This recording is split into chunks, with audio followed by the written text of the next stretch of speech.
Hello everyone and welcome to another iWatch 3D exclusive video demonstration.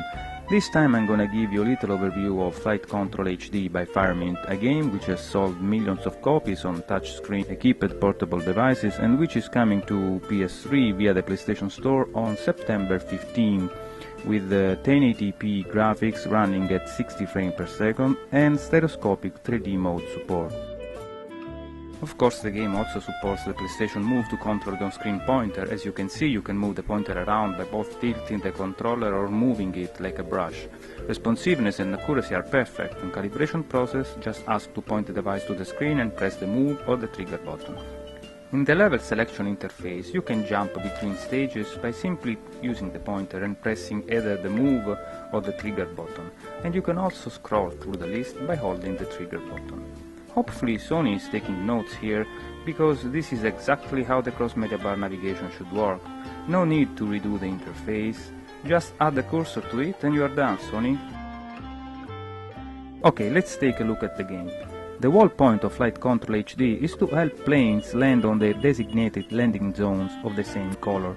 You do so by selecting each plane and drawing their respective flight path while making sure they don't end up crashing into each other. When hovering the pointer over a plane, the move rumbles and the pointer slows down a teeny bit to make selection easier, kinda like the crosshairs in most console FPSs. It all works amazingly well.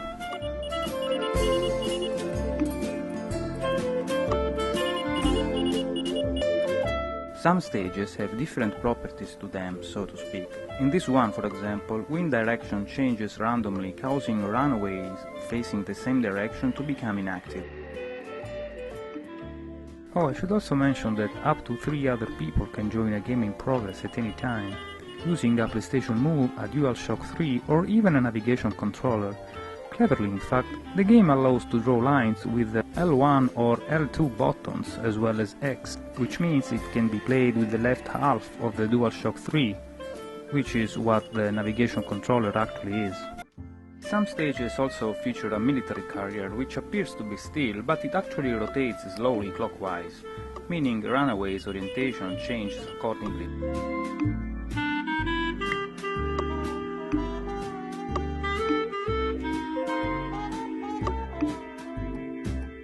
Stages come in different sizes as well, like this Metropolis one, which is exclusive to the PS3 version and features a neat night and day cycle.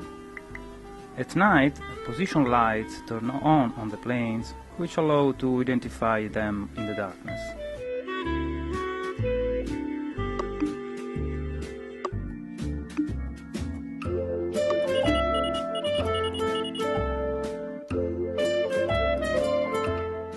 Oh, I should also mention that pressing circle allows to turn fast forward on and off. Fast forward will automatically stop when a collision warning occurs, but you can lock it by double tapping circle.